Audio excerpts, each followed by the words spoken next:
విమాన ప్రయాణానికి ధీటుగా కేంద్రం హై స్పీడ్ రైళ్లను తీసుకురావాలని యోచిస్తోంది. ఈ హై స్పీడ్ రైళ్లు పరుగులు పెడితే హైదరాబాద్ టు బెంగళూరు, చెన్నైకు వెళ్లే సమయం భారీగా తగ్గనుంది. దీనికోసం కేంద్రం ఎలాంటి ప్రణాళికలు సిద్ధం చేస్తుంది? ఈ హై స్పీడ్ రైళ్లు ఎన్ని సంవత్సరాలకు అందుబాటులోకి వస్తాయి? ఈ వీడియోలో తెలుసుకుందాం.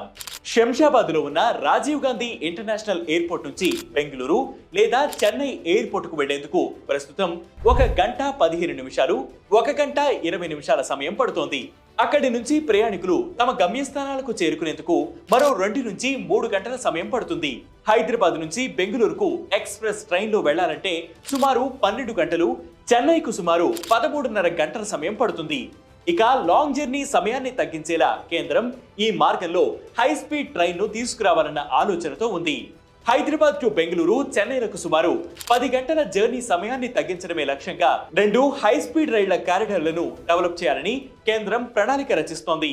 హైదరాబాద్ టు చెన్నై కారిడార్ 705 కిలోమీటర్లు, హైదరాబాద్ టు బెంగళూరు రూట్ లో 626 కిలోమీటర్ల మేర కారిడార్ ను విస్తరించాల్సి ఉంటుంది.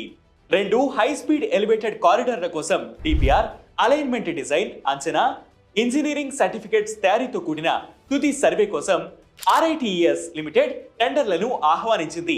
కారిడార్ల సర్వేకే 33 కోట్ల రూపాయలు అవుతుందన్న అంచనా ఉంది. సర్వే పూర్తయి హై స్పీడ్ ట్రైన్ పట్టాలెక్కితే గంటకు 320 కిలోమీటర్ల వేగంతో హైదరాబాద్ నుంచి బెంగళూరు, చెన్నై నగరాలకు 2 నుంచి 3 గంటల్లోనే చేరుకుంటాయి. ఫలితంగా ప్రయాణికులకు 10 నుంచి 11 గంటల సమయం ఆదా అవుతుంది. కానీ 2015లో మొదలైన Mumbai Ahmedabad high speed corridor project పూర్తయ్యేసరికి మరో 3 ఏళ్ల సమయం పడుతుంది.